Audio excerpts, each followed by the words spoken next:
Most of the food episodes in this series have been about things that have existed for centuries. The cassoulet, the pâté de Périgueux, swearing oaths before the city councils in 1498, the moutarde, and 800 years of mountain farming. And today is a little bit different. Today we are talking about something that's only been in a bottle since 2010. A natural mineral water from a village in the Corrèze that has been described as one of the purest and lightest waters in Europe, that is now being poured at the tables of the Plaza Athénée in Paris, and whose source has been celebrated in local legend for centuries, longer than anybody has been bottling it. This is Fabulously Delicious, the French food podcast, and welcome back to the Food Tour de France. I'm your host, Andrew Pryor. Today the tour finishes in Ussel, deep in the Corrèze, in the heart of what the French call the Massif Central Plateau. And we are going to talk about water.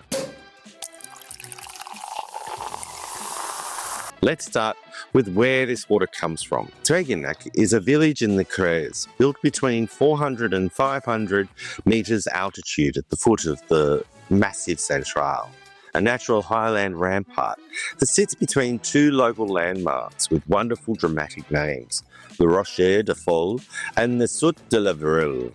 The village sits inside the Parc Naturel Regional de Millevaches en Limousin, a vast protected landscape of granite plateaus, dense forests, rivers and ancient springs in the very heart of France. It also sits on the Santiago de Compostela pilgrimage route, and the pilgrims that have walked through Eau de Treignac for centuries have always stopped at its fountains, which are steeped in local history and legend. The connection between Treignac and its water is not new. What is new, though, is the bottling of it. The source itself is located at around 722 meters altitude, inside a forest of Douglas firs above the village. The water filters down through granitic sand soil, crystalline rock, that removes virtually everything from the water as it passes through. The result is a mineral composition of extraordinary simplicity. No calcium, no carbonate, a dry residue of just 20 milligrams per litre, which in the world of mineral waters is remarkably low. For context, Evian has a dry residue of around 309 milligrams per litre. Volvic, which also comes from volcanic granite country not far away in the Auvergne, sits at around 130 milligrams. Treignac's 20 milligrams is among the lowest mineral content of any naturally occurring water in Europe. It is drawn at a constant temperature of 9.5 degrees Celsius throughout the year. It is one of the few waters in France that can genuinely call itself unmineralized, which means it tastes of almost nothing except pure, cold, clean water.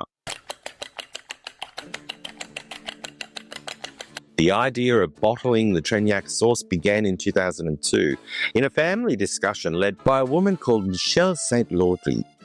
It took 8 years to move from idea to bottle. The municipality, the commune of Treignac, with a population of just 1,389 people, owns the source. So the commune installed the pipeline, 3,200 meters of it, connecting the source to the bottling plant in the hamlet of Purest. At a cost of 130,000 euros, the Société d'Eau de Source de Treignac, SEST, began commercial bottling in the summer of 2010. Initially, annual production was set at 500,000 bottles. Today, around 10,000 bottles leave the plant every day. The investment was around 650,000 euros from just 7 shareholders. The plant covers 800 square meters. The bottles, in glass for restaurants and PET for retail, were designed with deliberate elegance to reflect the character of the water inside them. Thin, refined, precise. A bottle that looks like what it contains. And the municipality receives a royalty per litre, a return on the natural source that belongs to the commune, and by extension to the people of Treignac. Why does a water with almost no mineral content end up on the tables of 3-star Michelin restaurants? The answer is about what the water does not do, rather than what it does. Fabrice Sommelier became the official ambassador of the Eau de Treignac and described it precisely. She hydrates genuinely, he said, elegant dry mineral in the almost delicate possible sense. She does not alter the taste of food. She's perfect between wines and for tea. And the last point is not incidental. A water with very low mineral content does not interfere with the flavour of anything it accompanies or dilutes. Tea made with the Treignac water tastes of tea. Coffee made with it tastes of coffee. A dish eaten alongside it retains its full flavour. And between courses or between wines, it cleanses the palate without imposing anything of its own. Sommelier's description, that subtle, genteel note, points to the one thing that the granite filtration does give the water rather than remove. A very faint mineral dryness, barely perceptible, that the French describe as schist, slate. The silica content is worth noting too. Treignac water contains a relatively high proportion of silica, around 33% of its mineral content, which is an antioxidant and which, at the low overall mineral level of this water, is particularly active. It is why the company has also developed a cosmetics range, a facial mist called Eau de Treignac, in partnership with the CHU de Limoges, the university hospital.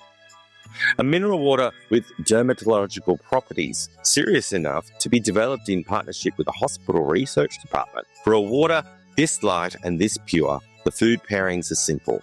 Raw fish, delicate shellfish, fine vegetables. Anything where the integrity of the ingredient matters and where a mineralized water would interrupt rather than support. And as a palate cleanser between courses in a serious tasting menu, which is exactly what it is being found to be most devoted audience, it is considered by the sommeliers who have adopted it to be close to ideal. The Plaza Athénée in Paris, the Negresco in Nice, the Bibliost in Saint-Tropez, Lafayette Gourmet, and the Grande Épicerie and Bon Marché. These are not institutions that adopt the water lightly, and they all love the story of Treignac water. It's in miniature the story of this corner of France, a landscape of extraordinary natural quality that has been largely invisible to the wider world. A local resource, in this case a spring on the Santiago route, that pilgrims have been stopping at for centuries, but someone finally decided deserved to be taken a little bit more seriously. A small investment, a small plant, a small population, and a water that is now at the table at some of the finest restaurants in France. Today the tour finishes in Ussel, plateau country, granite country, and the quiet heart of France. And 20 kilometres away in Treignac, 10,000 bottles of one of the purest waters in Europe are leaving a plant that didn't exist 15 years ago. That's Eau de Treignac. Tomorrow, on the Food Tour de France, another stage, another story. Bon appétit et à très bientôt.